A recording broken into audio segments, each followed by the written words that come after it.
Hello friends, welcome back to my channel. അങ്ങനെ മഞ്ചാടി അനന്തമാഷി പറഞ്ഞ കാര്യമെല്ലാം ജീവനോട് പറയാണ് കേട്ടോ. തന്റെ വീട്ടുകാർ മഞ്ചാടിയെ സ്വീകരിക്കാൻ റെഡിയാണെന്നും മരുമകളായിട്ടല്ല മകളായിട്ടാണ് അവർ തന്നെ സ്വീകരിക്കാൻ റെഡിയായിരിക്കുന്നത് എന്നുള്ള കാര്യമെല്ലാം ജീവൻ മഞ്ചാടിയെ അറിയിച്ചിരിക്കുകയാണ്. അതോടെ കേട്ടപ്പോൾ മഞ്ചാടിക്ക് ധൈര്യമായി. അച്ഛൻ എന്തായാലും വിഷുദിനത്തിൽ എനിക്കൊരു സർപ്രൈസ് തരുന്ന പറഞ്ഞിരിക്കുന്നത്. എൻ്റെ ജീവിതത്തെ തന്നെ മാറ്റിമറിക്കുന്ന വലിയൊരു സർപ്രൈസ് ആണെന്നും പറഞ്ഞിട്ടുണ്ട്. അതെന്തായിരിക്കുന്നു ജീവൻ ചോദിച്ചപ്പോൾ എൻ്റെ വിവാഹവുമായി ബന്ധപ്പെട്ട കാര്യം തന്നെ ആയിരിക്കും എന്നുള്ള കാര്യം ഉറപ്പാണെന്ന് മഞ്ചാടി പറയാണ്. അച്ഛൻ്റെ തീരുമാനം എന്തായാലും നമുക്ക് അനുകൂലമാവാൻ ഒരു വഴിയുമില്ല. എന്തായാലും അച്ഛൻ അങ്ങനെ ഒരു തീരുമാനം എടുക്കുമെന്ന് എനിക്ക് തോന്നുന്നില്ല. അതുകൊണ്ട് തന്നെ എന്ത് നേരിടാൻ നമ്മൾ തയ്യാറായിരിക്കണം. അച്ഛൻ നമ്മളെ എതിർത്താൽ എന്ത് ചെയ്യുന്നുള്ള ചോദ്യത്തിന് മഞ്ചാടിക്ക് ഉത്തരം ഉണ്ടായിരുന്നില്ല. അച്ഛൻ്റെ തീരുമാനത്തിനെ ഞാൻ എതിർത്താൽ എൻ്റെ വീട്ടുകാരെ മുഴുവൻ എതിർപ്പിനെയും ഞാൻ നേരിടേണ്ടി വരും. അച്ഛൻ്റെ തീരുമാനത്തിന് മറികടന്ന് ഞങ്ങളുടെ വീട്ടിൽ ഇന്നോളം ഒന്നും സംഭവിച്ചിട്ടില്ല. അതുകൊണ്ട് എനിക്കാകെ നല്ല ടെൻഷനുണ്ട് ജീവൻ എന്ന് മഞ്ചാടി പറയാം കേട്ടോ. മഞ്ചാടി, നീ ഇങ്ങനെ ടെൻഷനാവില്ലേ? അച്ഛൻ എന്തിനെ കുറിച്ചാണ് പറയുന്നതെന്നൊന്നും പറഞ്ഞിട്ടില്ലല്ലോ. പക്ഷേ ഉറപ്പായിട്ടും എൻ്റെ വിവാഹകാര്യമായിരിക്കുന്നു എനിക്ക് ഉറപ്പാണ് ജീവൻ. എൻ്റെ അച്ഛനെ എനിക്ക് അറിയത്തില്ലേ? അച്ഛനെ ഏകദേശം നമ്മളുള്ള ബന്ധത്തിനെ കുറിച്ച് സൂചനയുണ്ട്. അതുകൊണ്ട് എന്തായാലും പെട്ടെന്ന് തന്നെ എന്നെ മറ്റൊരു വിവാഹത്തിലേക്ക് തള്ളിവിടാനായിരിക്കും അച്ഛൻ ശ്രമിക്കുന്നത്. പക്ഷെ മാനസികമായി അതിന് ഞാൻ ഒട്ടും തയ്യാറല്ല. ഒരിക്കലും അങ്ങനെ അച്ഛൻ്റെയോ വീട്ടുകാരുടെയോ നിർബന്ധത്തിന് വഴങ്ങി ഒരാളെ വിവാഹം കഴിക്കാൻ എനിക്ക് കഴിയില്ല. ജീവന്റെ കൂടെ അല്ലാതെ മറ്റൊരു ജീവിതം എനിക്ക് ആലോചിക്കാൻ പോലും വഴിയ. അതുകൊണ്ട് തന്നെ നമുക്ക് വിഷുവിന് മുന്നേ രജിസ്റ്റർ മാരേജ് ചെയ്താലോ എന്ന് മഞ്ചാടി ജീവനോട് ചോദിക്കാം കേട്ടോ. ജീവൻ അത് കേട്ട് ഞെട്ടിപ്പോവാണ്. മഞ്ചാടി, നീ എന്തൊക്കെയായി പറയുന്നത്? ഈ കാര്യം അറിഞ്ഞാൽ നിന്റെ അച്ഛന് എത്ര വിഷമാവും. അത് ശരിയാണ്, അച്ഛന് സങ്കടമാവും, തെറ്റ് തന്നെയാണ്. പക്ഷേ നമുക്ക് നമ്മുടെ കാര്യം നോക്കിയല്ലേ ജീവൻ പറ്റൂ. അച്ഛൻ എന്തായാലും നമുക്ക് അനുകൂലമായിട്ടൊരു തീരുമാനം എടുക്കില്ല, അതെനിക്ക് 100% ഉറപ്പാണ്. പിന്നെ മാനസികമായി എന്നെ ആ ഒരു സങ്കടത്തിലോ സിറ്റുവേഷനിലോ ഒക്കെ എത്തിച്ചു കഴിഞ്ഞാൽ പണ്ട് ഗോകുലേട്ടനുമായിട്ടുള്ള വിവാഹത്തിന് സമ്മതിച്ച പോലെ മനസ്സോട് ഒട്ടും പൊരുത്തപ്പെടാൻ കഴിയാത്ത ഒരു വിവാഹത്തിലേക്ക് ഞാൻ പോകേണ്ടി വരും. എന്നെ അതിന് നിർബന്ധിക്കാൻ എൻ്റെ വീട്ടുകാർക്ക് എല്ലാവർക്കും കൂടി ചേർന്ന് അതിന് പറ്റും ജീവൻ. അതുകൊണ്ട് ഞാൻ നോക്കിയിട്ട് രജിസ്റ്റർ മാരേജ് മാത്രമേ ഉള്ളൂ ഒരു പോംവഴി. ജീവൻ എന്താ അതിന് തയ്യാറല്ലേന്ന് മഞ്ചാടി ചോദിക്കാട്ടോ.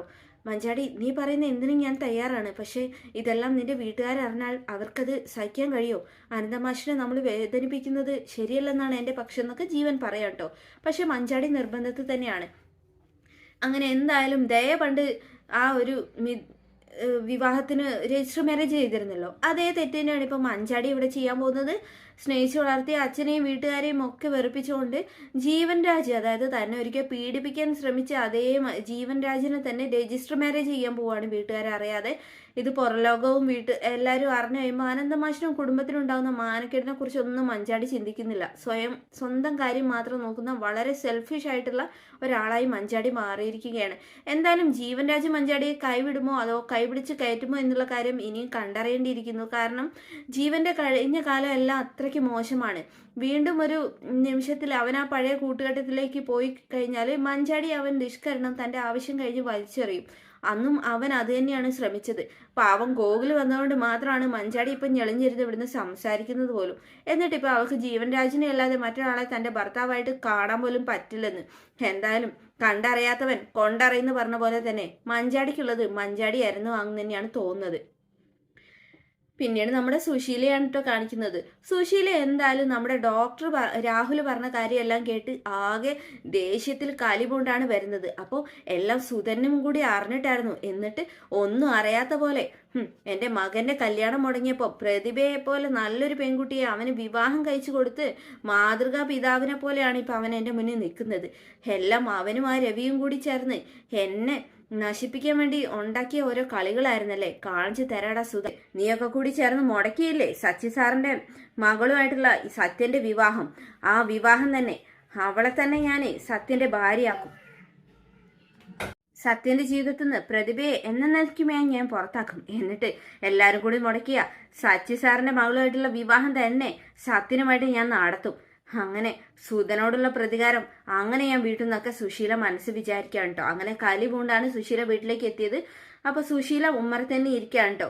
അതുകൊണ്ട് നമ്മുടെ പ്രതിഭ എന്തായാലും ഒരു ഗ്ലാസ് വെള്ളം എടുത്ത് കൊണ്ടുവരികയാണ് കേട്ടോ. അമ്മ ക്ഷീണിച്ച് വന്നതല്ലേ, വെള്ളം കുടിക്കീന്ന് പറഞ്ഞ് കൊടുക്കുകയാണ് കേട്ടോ. അത് കണ്ടതും സുശീലയ്ക്ക് അങ്ങ് ഹാലിളകിയാണ് കേട്ടോ. നീ എന്നെ അങ്ങനെയൊന്നും വെള്ളം കുടിപ്പിക്കണ്ട, കണ്ണലിൽ കുരുത്തതടി സുശീല, ഈ വെയിലത്തൊന്നും ഞാൻ വാടത്തില്ല. കാണിച്ചു തരാം ഞാൻ, എന്നെ ചതിച്ച എല്ലാവർക്കും ഞാൻ കാണിച്ചു തരാന്നൊക്കെ പറഞ്ഞ് പ്രതിഭയെ ഒരുപാട് വഴക്ക് പറയാം കേട്ടോ. ഇതൊന്നും കേട്ട് എന്താന്ന് പോലും മനസ്സിലാവാതെ നമ്മൾ സോന വരുന്നുണ്ട് കേട്ടോ. പ്രതിഭയാണെങ്കിലോ വിഷമിച്ച് വെള്ളം കൊടുക്കാതെ തിരിച്ചു പോവുകയും ചെയ്തു. എന്താ അമ്മയ്ക്ക് ഇത് എന്ത് പറ്റി? അമ്മ എവിടെയായിരുന്നു? എന്താ ആരുടെ അടുത്തുനിന്നോ നല്ല വഴക്ക് കിട്ടിയ പോലെയാണല്ലോ അമ്മ ഇവിടെ നിന്ന് പെരുമാറുന്നത്. അതേടി, എല്ലാരും കൂടി ചേർന്ന് എന്നെ ചതിക്കാൻ നോക്കുകയല്ലേ. മക്കളും മരുമക്കളും എല്ലാവരും എനിക്ക് എതിരാണല്ലോ. ഇപ്പോ കാണിച്ചു തരാം. അങ്ങനെ ഒരാൾ തീരുമാനിച്ചാലൊന്നേ ഈ സുശീല തോറ്റ് പിന്മാറില്ല. ഞാൻ എന്തൊക്കെയാണോ പണ്ട് മനസ്സിൽ കണക്കൂട്ടിയത് അത് തന്നെ ഞാൻ നടത്തിയെടുക്കും എന്നൊക്കെ പറഞ്ഞിട്ട് സുശീല ദേഷ്യപ്പെട്ട് അകത്തേക്ക് പോവാണ് കേട്ടോ. എന്തായാലും ഇനി അങ്ങോട്ടുള്ള ദിവസങ്ങൾ പ്രതിഭയ്ക്ക് വളരെയധികം വേദനാജനകമായിരിക്കും. കാരണം എന്ത് വില കൊടുത്തും പ്രതിഭയെ ആ വീട്ടിൽ നിന്നും സത്യന്റെ ജീവിതത്തിൽ നിന്നും ഒഴിവാക്കാൻ വേണ്ടിയുള്ള പ്രയത്നം സുശീല ഇന്ന് ഇവിടെ തുടങ്ങുകയാണ്. മാത്രമല്ല സച്ചി സാറിന്റെ മകളെ വീണ്ടും നമ്മുടെ സത്യനെ കൊണ്ട് വിവാഹം കഴിപ്പിക്കാനായിരിക്കും സുശീല ശ്രമിക്കുന്നത്. പ്രതിഭ ഇറങ്ങിപ്പോയി കഴിഞ്ഞാൽ, പ്രതിഭയും സത്യനും നമ്മൾ ഡിവോഴ്സ് ആയി കഴിഞ്ഞാൽ സച്ചി സാറിന് മറ്റൊന്നും ചിന്തിക്കാനുണ്ടാവില്ല. സത്യനെ പോലെ ഒരുത്തനെ ഒഴിവാക്കി രാഹുലിനെ കൊണ്ട് കെട്ടിച്ചതിന്റെ കുറ്റബോധം ഇപ്പൊ സച്ചി സാറിനുണ്ടാവും. ആ ഒരു സമയത്ത് സത്യനെ പിന്നെയും കൊണ്ടു ചെന്നാൽ എന്തായാലും ആ ഒരു വിവാഹം നടത്തി തരും സച്ചി സാർ എന്ന് തന്നെയാണ് സുശീല പ്രതീക്ഷിക്കുന്നത്. എന്തായാലും സുശീലയുടെ കളികൾ തുടങ്ങാൻ പോവാണ്. നമുക്ക് കാത്തിരുന്ന് കാണാം. വീണ്ടും അടുത്ത കിട്ടുന്ന വീഡിയോയിൽ കാണുമ്പോഴേക്കും thanks for watching my channel.